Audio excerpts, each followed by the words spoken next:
మక్కబీయులు మొదటి గ్రంథము 1వ అధ్యాయము. ప్రారంభాంశములు. అలెగ్జాండరు చక్రవర్తి.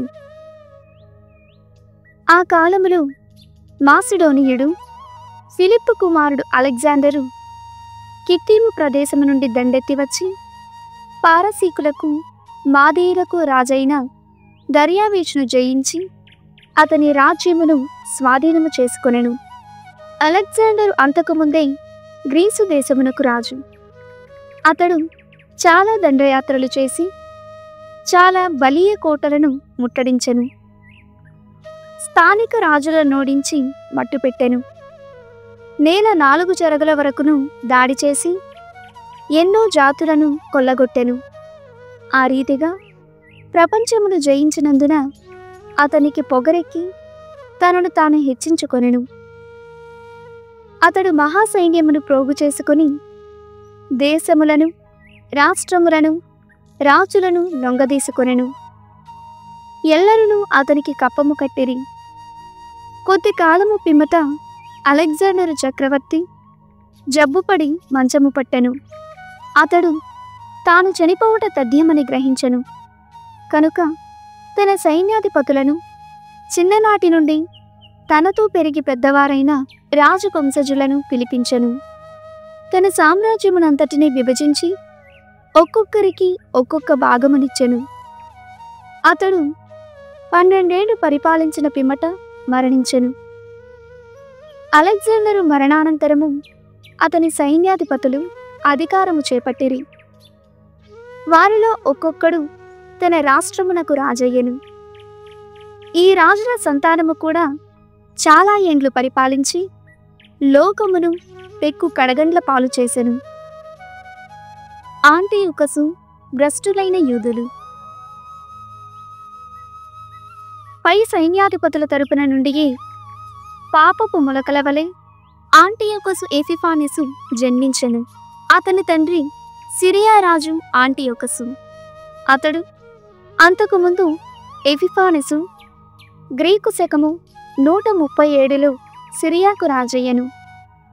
ఒక పర్యాయము రోములో బందీగా ఉండెను. ఆ సమయమున ఇశ్రాయేలీయులలో కొందరు భ్రష్టులు పెడదారి పట్టించిరి. వారు మనమును అన్ని జాతి ప్రజలతో ఒప్పందము చేసుకుందాము, వారితో కలియకపోవుట వలననే మనకు పెక్కు అనర్థములు వాటిల్లుచున్నవని వాదించిరి. ఆ వాదము చాలా మందికి నచ్చెను. వారిలో కొందరు మితిమీరిన ఉత్సాహముతో పోయి రాజును సందర్శింపగా అతడు అన్ని జాతుల సాంప్రదాయములను పాటించుటకు వారికి అనుమతినిచ్చెను. కనుక వారు గ్రీకు పట్టణములలో వలె యెరూషలేమున కూడా ఒక వ్యాయామశాలను నిర్మించిరి.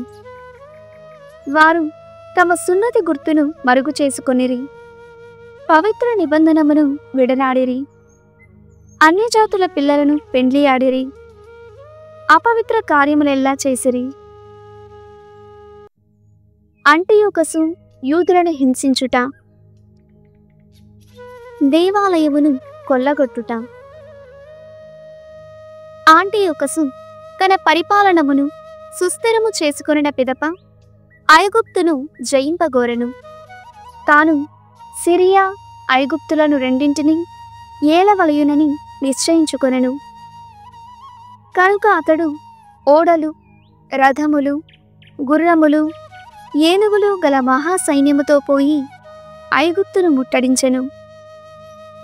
అతడు ఐగుప్తు రాజైన టోలమీ మీద యుద్ధము ప్రకటించగా టోలమీ గుండె చెదరి పారిపోయెను. అతని సైనికులు చాలామంది ప్రాణములు కోల్పోయిరి. అంటియోకసు ఐగుప్తునందలి కోటలు గల సురక్షిత పట్టణములను ఆక్రమించుకొని ఆ దేశమును కొల్లగొట్టెను. ఆ రాజు ఐగుప్తును ఓడించిన తరువాత 143వ ఏట మహాసైన్యముతో వచ్చి ఇశ్రాయేలు దేశము మీదను యెరూషలేము మీదను పడెను. అతడు పొగరుబోతుతనముతో యెరూషలేము దేవాలయము ప్రవేశించి అందలి బంగారు పీఠమును దీపస్తంభమును దాని పరికరములను స్వాధీనము చేసుకొనెను. సాన్నిధ్యపు రొట్టెల నుంచి బల్లను, దేవాలయమున వాడు పాత్రములను, ధూప కలశములను, తెరలను, కిరీటములను అపహరించెను. దేవాలయపు ప్రాంగణమునందలి బంగారు అలంకరణములను ఒలుచుకొనెను. ఆ రీతిగా అతడు గుడిలోని వెండి బంగారములను, విలువైన పాత్రములను, కోశాగారమున భద్రపరచిన నిధులను దోచుకొని తన దేశమునకు తరలించుకొని పోయెను. పైపెచ్చు అతడు చాలామంది ఇశ్రాయేలీయులను వధించి ఆ కార్యమును గూర్చి గర్వముగా చెప్పుకొనెను. అప్పుడు దేశములోని ఇశ్రాయేలీయులందరూ శోకముతో విలపించిరి. రాజులు, నాయకులు బాధతో మూల్గిరి. యువత యువకులు కృశించిపోయిరి. స్త్రీలు తమ సౌందర్యమును కోల్పోయిరి. ప్రతి వరుడును విలాప గీతము పాడెను. ప్రతి వధువును శోకించుచు తన గదిలో కూర్చుండెను. ప్రజల బాధను గాంచి భూమి గడగడా వణికెను. యాకోబు సంతతి వారు అవమానములు మునిగి ముసుగులు వేసుకొనిరి. 2 ఏండ్లు గడిచిన తరువాత రాజు ఒక అధికారిని యూదయా దేశమునకు పంపెను. అతడు గొప్ప సైన్యముతో యెరూషలేమునకు వచ్చెను. ఆ అధికారి మొదట శాంతిని నెలకొల్పు వాని వలె మాటలాడెను. కాని అతని హృదయము కపటముతో నిండియుండెను.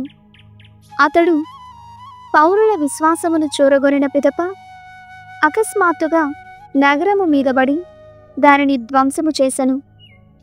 పురప్రజలను చాలామందిని వధించెను. నగరమును కొల్లగొట్టి కాల్చివేసెను. పట్టణములోని భవనములను, ప్రాకారములను పడగొట్టించెను. ఆ అధికారియు అతని సైన్యములను, స్త్రీలను, పిల్లలను బందీలను చేసిరి. పశువుల మందలను తోలుకొని పోయిరి. అటు తరువాత శత్రువులు పట్టణములోని దావీదు నగరము చుట్టూను గొప్ప ప్రాకారమును, బురుజులను నిర్మించిరి. ఆ తావును తమ దుర్గమముగా చేసుకొనిరి. అటు పిమ్మట వారు భ్రష్టులను, దుర్మార్గులునైన యూదులను కొందరిని తీసుకుని వచ్చి వారికి ఆ దుర్గమమున ఆశ్రయము కల్పించిరి. ఆయుధములను, భోజన పదార్థములను కొనివచ్చి అచట భద్రపరిచిరి. యెరూషలేమును కొల్లగొట్టిన సొత్తును కూడా అందే పదిలపరచిరి. ఈ దుర్గమము వలన తరువాత నగరమునకు కలిగిన శ్రమలు అన్నీ ఇన్ని కావు. దాని వలన పవిత్ర స్థలమునకు ముప్పు వచ్చెను. అది ఇశ్రాయేలు ప్రజలకు నిరంతర శత్రువయ్యెను. నిరపరాధులను దేవాలయము చెంతనే వధించి దేవాలయమును అమంగళపరచిరి.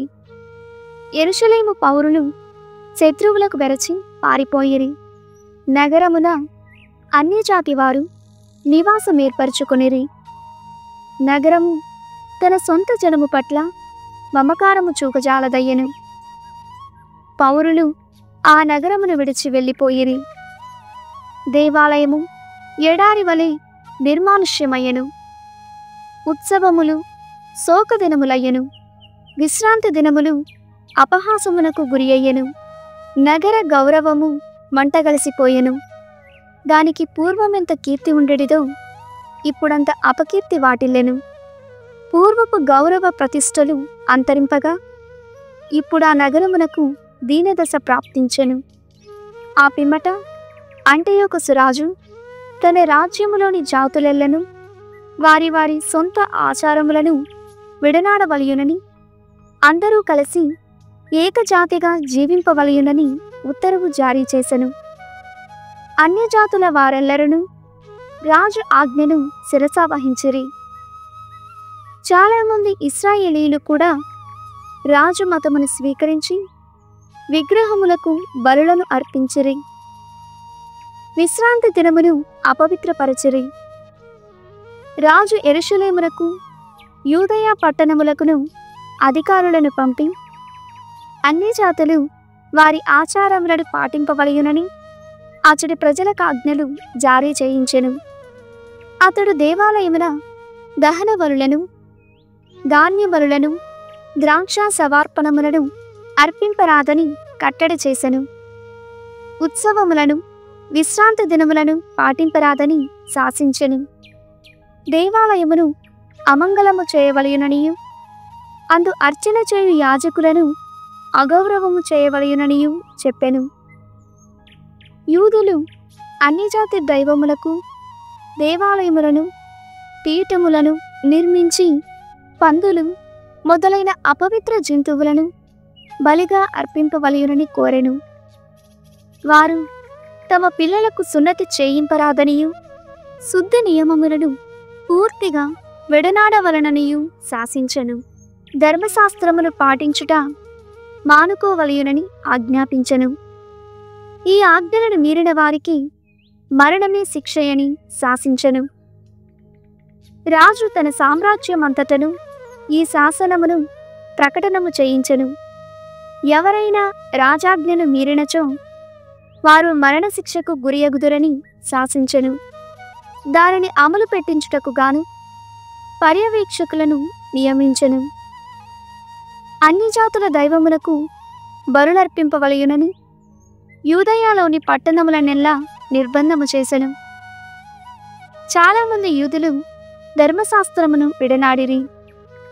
రాజాధికారులకు లొంగి దుష్కార్యములు చేసిరి. కాని భక్తిపరులైన ఇశ్రాయేలీయులు మాత్రము ఆ అధికారుల కంటబడకుండా ఎక్కడి వారక్కడనే దాగుకొనిరి. 145వ సంవత్సరమున కీస్లేవు నెల 15వ దినమున అంటియోకసు రాజు దేవాలయములోని దహన బలి పీఠము మీద జుగుప్సాకరమైన విగ్రహమును నెలకొల్పెను. యూదయలోని పట్టణములలో విగ్రహములకు పీఠములు నిర్మింపచేసెను. అధికారులు నడివీధులలోను ఇండ్ల ముందటను విగ్రహములకు సాంబ్రాణి పొగ వేయించిరి. ధర్మశాస్త్ర గ్రంథములేవైనా కనిపించినచో కాల్చివేసిరి. ఎవని వద్దనైనా ధర్మశాస్త్ర గ్రంథము ఉన్నను ఎవడైనా ధర్మశాస్త్ర నియమములను పాటించినను అతనిని రాజాజ్ఞ ప్రకారము వధించిరి. ఈ రీతిగా ఆ దుర్మార్గపు అధికారులు అధికార గర్వముతో ఇశ్రాయేలు నగరములలో తమకు చిక్కిన ప్రజలనెల్లా నెలలు తరబడి బాధింపజొచ్చిరి.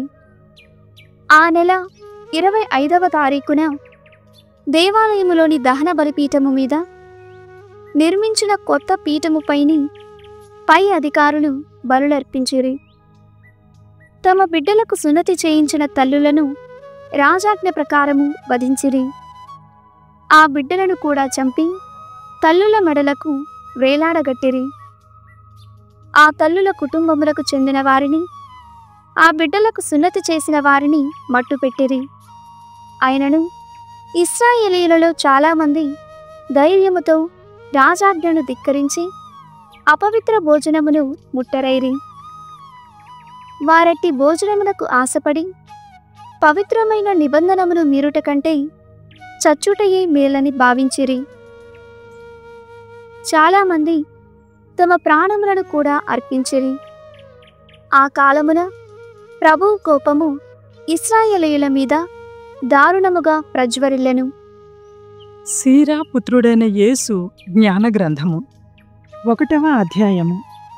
జ్ఞాన సూక్తులు, విజ్ఞాన మర్మము. సర్వ విజ్ఞానము ప్రభువు నుండి వచ్చును. అది కలకాలము ఆయన చెంతనే ఉండును.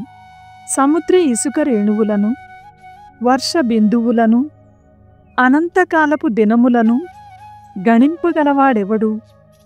ఆకాశపుటెత్తును, భూమి వైశాల్యమును, అగాధ విజ్ఞానముల లోతును తెలియగలవాడెవడు? అన్నిటికంటే ముందుగా ప్రభువు విజ్ఞానమును సృజించెను. కావున వివేకమెల్లవేళలానున్నదియే. స్వర్గములోని దేవుని వాక్యే విజ్ఞానమునకు ఆధారం. శాశ్వతములైన ఆజ్ఞలు దానికి నిలయములు. విజ్ఞానపు జన్మస్థానము ఎవరికి తెలియను? దాని తెలివిని ఎవరు గ్రహింపగలరు? విజ్ఞానమునకు ముందు తెలివినెవరు అర్థము చేసుకోగలరు? దానికుండు అనుభవమునెవరు గ్రహింపగలరు? జ్ఞాని అయిన వాడొక్కడే. అతడు మహాభయంకరుడును సింహాసనాసీనుడైన ప్రభువు. ఆయనే విజ్ఞానమును సృజించెను. దానిని పరిశీలించి చూచి దాని విలువను గ్రహించెను. తాను సృజించిన ప్రతి వస్తువును విజ్ఞానముతో నింపెను. ప్రభువు ప్రతి నరునికి విజ్ఞానము నొసగెను. తన్ను ప్రేమించు వారికి మాత్రము దానిని సమృద్ధిగా దయచేసెను. భగవంతుని పట్ల భయభక్తులు. ప్రభువు పట్ల భయభక్తులు కలవారికి గౌరవాదరములు, సంతోష సౌభాగ్యములు చేకూరును. దేవుని పట్ల భయభక్తులు కలవాని హృదయము సంతసించును. అతడు సుఖ సంతోషములతో దీర్ఘకాలము జీవించును. అట్టివాడు ప్రశాంతముగా కన్నుమూయును. అతడు మరణించునప్పుడు ప్రభువు అతడిని దీవించును. ప్రభువు పట్ల భయభక్తులు చూపుట విజ్ఞానమునకు మొదటి మెట్టు. భక్తులు మాతృగర్భము నుండే విజ్ఞానమును పొందుతురు. ఆదిమ కాలము నుండి విజ్ఞానము నరులతో వసించుచున్నది. భావితరము వారు కూడా దానిని నమ్మెదరు. దేవుని పట్ల భయభక్తులు చూపుటయే పరిపూర్ణ విజ్ఞానము. నరులు దాని ఫలములతో ఆనంద పరవశులగుదురు. అది మన గృహములను, గాదెలను మనము కోరుకొనిన మంచి వస్తువులతో నింపును. దేవుని పట్ల భయభక్తులు చూపుట విజ్ఞానమునకు కిరీటము. అది నరులకు శాంతిని, ఆరోగ్య భాగ్యములను దయచేయును. ప్రభువు తెలివిని, వివేచనమును నరుల మీద కృమ్మరించును. అది తనను స్వీకరించు వారికి మహాగౌరవము చేకూర్చి పెట్టును. దేవుని పట్ల భయభక్తులు చూపుట విజ్ఞానమునకు మూలము. దీర్ఘాయువు దాని కొమ్మలు. దేవుని పట్ల భయభక్తులు చూపినచో పాపము తొలగిపోవును, కోపము మటుమాయమైపోవును. ఓర్పు, సంయమనము. అనుచితమైన కోపము తగదు. అది కోపిష్టినే నాశము చేయును. సహనవంతుడు తగిన సమయము కొరకు ఓపికతో వేచియుండును. కడన అతడు సంతోషము చెందును. తగిన కాలము వచ్చు వరకు అతడు నోరు విప్పి మాట్లాడడు. కనుక అతడి ఉచిత విజ్ఞతను ఎల్లరునూ మెచ్చుకొందురు. విజ్ఞానము, దైవభక్తి. విజ్ఞానము వివేక సూక్తులకు నిధి వంటిది. కాని పాపాత్ములకు దైవభక్తి గిట్టదు. నీవు విజ్ఞానమును ఆశింతువేని దైవాజ్ఞలను పాటింపుము. అప్పుడు ప్రభువు దానిని నీకు సమృద్ధిగా దయచేయును. దైవ భయమే విజ్ఞానము, ఉపదేశము కూడా. విశ్వసనీయత, వినయము ప్రభువు మెచ్చడి గుణములు. నీవు దైవభీతిని విడనాడవలదు. చిత్తశుద్ధి లేకుండా దేవుని పూజింపవలదు. జనుల ముందు నటన చేయవలదు. నీ మాటలను అదుపులో ఉంచుకొనుము. అహంకారముతో విర్రవీగిదవేని కూలిపోయెదవు. నగుబాట్లు కూడా తెచ్చుకొందువు. ప్రభువు నీ రహస్యములను వెల్లడి చేసి భక్త సమాజము ముందట నీకు తలవంపులు తెచ్చును. ఎందుకనా దైవభీతి లేనందున నీ హృదయము కపటముతో నిండెను. 2వ అధ్యాయము. మతహింసలలో దైవభక్తి. కుమారా, నీవు దేవుని సేవింపగోరదవేని పరీక్షకు సిద్ధముగా నుండుము. చిత్తశుద్ధితో, పట్టుదలతో మెలగుము. ఆపదలు వచ్చినప్పుడు నిబ్బరముగా నుండుము. ప్రభువును ఆశ్రయింపుము. ఆయనను విడనాడకుము. అప్పుడు నీ జీవితాంతమున విజయమును పొందుదువు. నీకెట్టి ఆపదలు వచ్చినను వానినెల్లా అంగీకరింపుము. శ్రమలు కలిగినను సహనముతో ఉండుము. కుంపటిలో పుటము వేయుట బంగారమునకు పరీక్ష. శ్రమలకు గురియగుట నరునికి పరీక్ష. ప్రభువును నమ్మెదవేని ఆయన నిన్ను కాపాడును. రుజు మార్గమున నడుచుచు ప్రభువును విశ్వసింపుము. దైవభీతి కలవారందరూ ప్రభుని దయ కొరకు వేచియుండుడు. అతనిని విడనాడెదరేని మీరు తప్పక నశించెదరు. దైవభీతి కలవారందరూ ప్రభుని నమ్ముడు, మీరు బహుమతిని పొందెదరు. దైవభీతి కలవారందరూ శుభములను ఆశింపుడు. ప్రభువు నుండి కరుణ, నిత్యానందము పొందుడు. పూర్వతరములను పరిశీలించి చూడుడు. ప్రభువును నమ్మినవాడెవడైనా భంగపడెనా? నిరంతర దైవభీతి కలవానినెవనినైనా ప్రభువు చేయి విడిచిన, తనకు మొరపెట్టిన వానినెవనినైనా అతడు అనాదరము చేసెనా? ప్రభువు దయ కనికరము కలవాడు. అతడు మన పాపములను మన్నించును. ఆపదలలో నుండి మనలను కాపాడుము. పిరికివారు అధోగతి పాలయ్యెదరు. ఏ ఎండకా గొడుగు పట్టు పాపులు నాశమయ్యెదరు. ధైర్యము కోల్పోవు వారును చెడుదురు. వారు విశ్వాసమును కోల్పోయిరి కనుక వారినెవరునూ రక్షింపరు. పోరాటము నుండి వైదొలుగు వారికి అనర్థము కలుగును. ప్రభువు తీర్పు తీర్చుటకు వచ్చినప్పుడు వారికి దిక్కెవరు? దైవభీతి కలవారు ప్రభువు ఆజ్ఞలను ఉల్లంఘింపరు. దైవప్రేమ కలవారు ప్రభువు మార్గములను విడనాడరు. దైవభీతి కలవారు ప్రభువునకు ప్రియము గూర్తురు. దైవప్రేమ కలవారు ధర్మశాస్త్రమునకు బద్ధులగుదురు. దైవభీతి కలవారు దేవుని సేవించుటకు సిద్ధముగా ఉందురు. దేవుని ఎదుట వినయ విధేయతలను ప్రదర్శింతురు. వారు మేము దేవుని పాలబడెదము గాని నరుల పాలబడుటకు ఇష్టపడము. ఆ ప్రభువు మహాత్మ్యము వలెనే ఆయన కరుణయు ఘనమైనది అని పలుకుదురు. 3వ అధ్యాయము. తల్లిదండ్రుల పట్ల ఆదరము. బిడ్డలారా, మీ తండ్రినైనా నా పలుకుల ఆలింపుడు. నేను చెప్పినట్లు చేసినచో మీకు భద్రత కలుగును. ప్రభువు బిడ్డల కన్న తండ్రిని గౌరవించెను. తల్లికి బిడ్డల మీద హక్కును కల్పించెను. తండ్రిని గౌరవించువాడు తన పాపములకు ప్రాయశ్చిత్తము చేసుకొనినట్లే, తల్లిని సన్మానించువాడు నిధిని చేకొనినట్లే. తండ్రిని సన్మానించు పుత్రుని అతని పుత్రులు సంతోషపెట్టుదురు. అతని ప్రార్థనను దేవుడు ఆలించును. తండ్రిని ఆదరించువాడు దీర్ఘాయుష్మంతుడగును. తల్లిని సంతోషపెట్టువాడు దేవునికి విధేయుడైనట్లే. పిల్లలు తల్లిదండ్రులకు బానిసల వలె లొంగియుండవలెను. నీవు వాక్కు క్రియలలో నీ తండ్రిని గౌరవింపుము. అప్పుడు నీవతని దీవెనలు పొందుదువు. తండ్రి ఆశీస్సుల వలన బిడ్డల గృహములు వృద్ధి చెందును. తల్లి శాపము వలన పిల్లల కొంపలు కూలిపోవును. నీవు కీర్తిని పొందుటకు నీ తండ్రిని అవమానపరుపరాదు. తండ్రికి అవమానము కలిగినప్పుడు పుత్రునికి గౌరవము కలుగదు.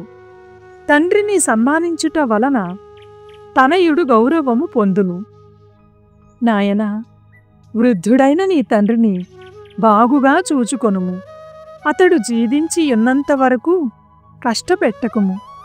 అతడికి మతి తప్పినను నీవాదరముతో చూడవలెను. నీవు బలముగను ఆరోగ్యముగను ఉన్నావు కనుక అతనిని అలక్ష్యము చేయరాదు. నీవు నీ జనకునిపై చూపిన కరుణను దేవుడు విస్మరింపడు. ఆ కరుణ నీ పాపములకు ప్రాయశ్చిత్తము చేసిపెట్టును. నీవు ఇక్కట్టులలో ఉన్నప్పుడు ప్రభువు నిన్ను జ్ఞప్తికి తెచ్చుకొనును. ఎండ వేడిమికి మంచువలే నీ పాపములెల్లా కరిగిపోవును. తండ్రిని పరిత్యజించువాడు దైవదూషకుని వంటివాడు. తల్లికి కోపము రప్పించువాడు దైవశాపమునకు గురియగును. వినయము. కుమారా, నీవు చేయు పనులన్నిటను వినయముతో మెలగుము. బహుమతులిచ్చువాని కంటే కూడా వినయవర్తనుని నరులు అధికముగా మెచ్చుకొందురు. నీవెంత అధికుడవో అంత వినయవంతుడవు కమ్ము. అప్పుడు ప్రభువు మన్ననను పొందుదువు. గొప్పవారు, పేరు ప్రసిద్ధులు కలవారు చాలామంది కలరు, కాని ప్రభువు వినయాత్ములకు తన రహస్యములను ఎరిగించును.